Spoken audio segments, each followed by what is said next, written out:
A vida em outro planeta é um assunto bem polêmico, afinal de contas, até hoje a gente não encontrou nenhuma prova concreta da existência em outro planeta. E encontrar vida em outro planeta faz com que a vida deixe de ser algo bem exclusivo da Terra. Com isso começa a vir possibilidades como formas de vida mais complexas, e isso vai se estendendo até chegarmos a formas de vidas inteligente. E isso para algumas pessoas é terrível, porque nesse ponto aí o ser humano deixa de ser algo especial. Então algumas pessoas preferem ficar na ignorância. E o que isso tem a ver com o título do vídeo? Calma aí que já você descobre. E se você ainda está assistindo esse vídeo, eu tenho uma péssima notícia para você, amigão. Sério mesmo, tá na hora de ficar menos burro, então vem comigo.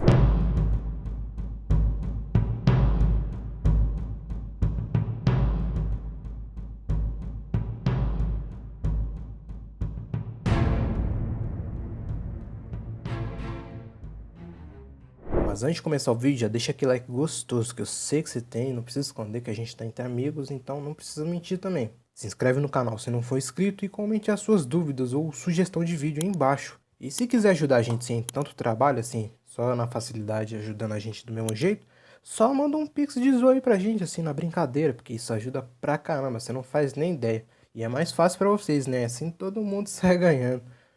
Como eu queria que a vida fosse simples assim. Uma guerra tem acontecido por bilhões e bilhões de anos e mata trilhões todos os dias. Sim, todo dia. Enquanto nós nem percebemos, a guerra está sendo travada pela entidade mais fatal do nosso planeta, o bacteriofago. Ele é um vírus e não se encaixa muito bem na categoria de seres vivos. Mas ele também não está exatamente morto. A sua aparência é bem peculiar, ele é muito assimétrico e a sua cabeça é um pouco diferenciada, né? Ela lembra muito aqueles dados que se usam para jogar jogos de RPG, que tem vários lados, muito mais que 4. A sua cabeça parece que foi montada por uma máquina e ela contém o material genético do vírus e normalmente fica em uma longa cauda que tem fibras que servem como pernas. Existem mais bacteriofagos na Terra do que todos os outros organismos vivos juntos, e isso inclui as bactérias também. Você vê como é que é. Eles estão por todos os lugares e em todas as coisas vivas, e nesse exato momento existem bilhões em suas mãos, intestino e até mesmo em suas pálpebras. Isso pode te deixar um pouco nervoso, né? Afinal de contas, esse vírus é responsável pela maioria das mortes que acontecem no planeta Terra. Mas calma lá que você tá com sorte, amigão. Ué.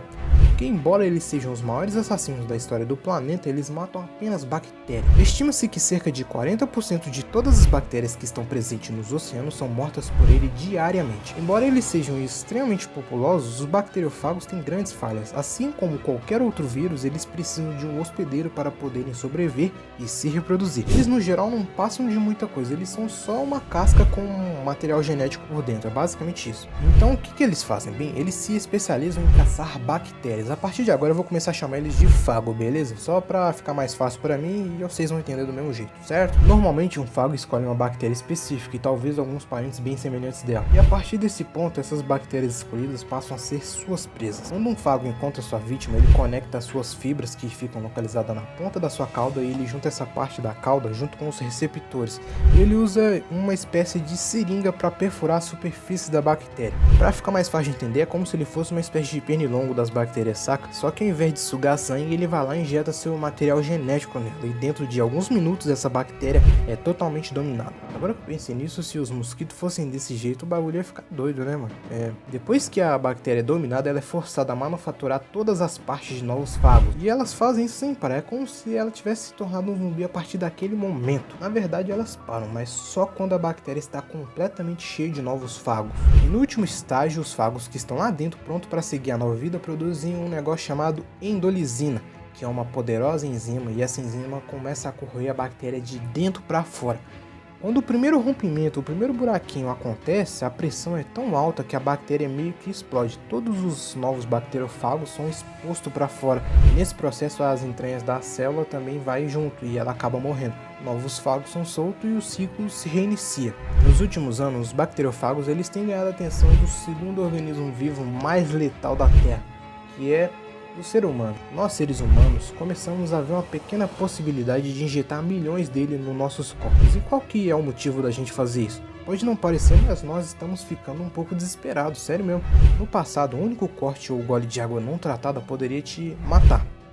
Se as bactérias têm os bacteriofagos, a gente tinha as bactérias para desempenhar esse lindo papel pra gente. Essas pequenas bactérias aniquilavam a gente sem misericórdia, morria muita gente antigamente. Mas por volta de um século atrás a gente deu um jeito e a gente encontrou a solução na natureza meio que por acidente. Nós encontramos fungos que produziam compostos que matavam bactérias, a famosa penicilina. O antibiótico foi descoberto e agora a gente tinha uma poderosa arma que funcionava contra as bactérias, né? Porque até então a gente estava perdendo feio. Os antibióticos eram tão efetivos que a gente parou de pensar nas bactérias como um monstro ou coisa perigosa, sabe? A gente começou a relaxar. As pessoas mais velhas que tinham um sistema imunológico bem debilitado que sofria com isso. Mas no geral, tava tudo pela ordem. E com isso a gente acabou vacilando, né? O antibiótico era usado cada vez mais para coisas menos sérias, sabe? Tipo, as pessoas usavam para qualquer coisa. E a gente basicamente tacou o pau na mesa, perdemos a noção do perigo. Porém, as bactérias, elas são seres vivos e evoluem. Mas esse tempo é relativo. Quanto mais um indivíduo de uma espécie vive e a maturação sexual demora para ser atingida, para ela poder se reproduzir, mais a evolução demora. E o contrário também se aplica, ou seja, quanto mais rápido se desenvolve e reproduz, mais rápido a espécie evolui.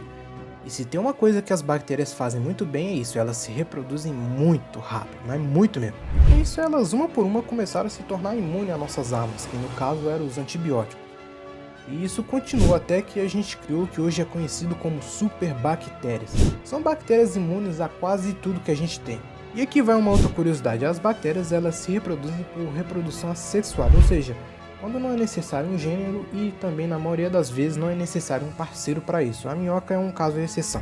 Mas as bactérias elas podem fazer uma coisa muito popular que é o sexo. O quê? Sim, as bactérias elas podem fazer isso.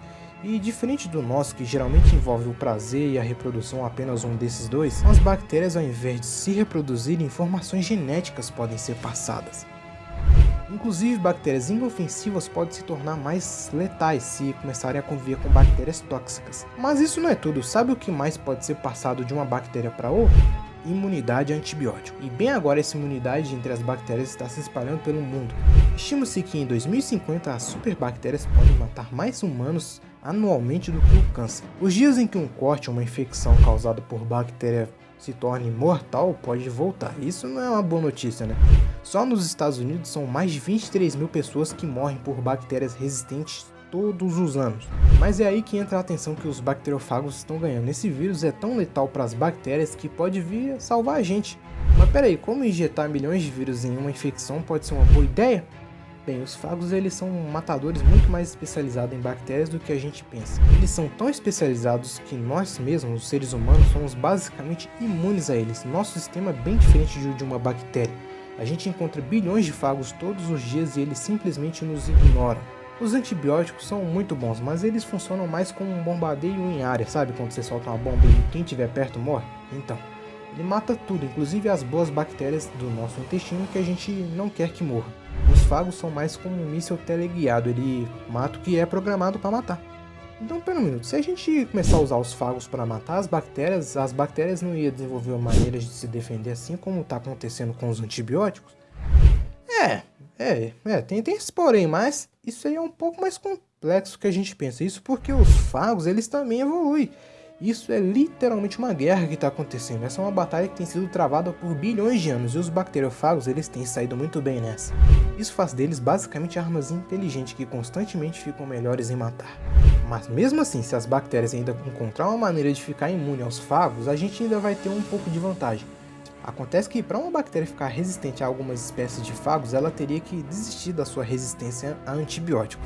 É tipo aquela frase do Zé Pequeno, tá ligado? Que é no pé ou na mão.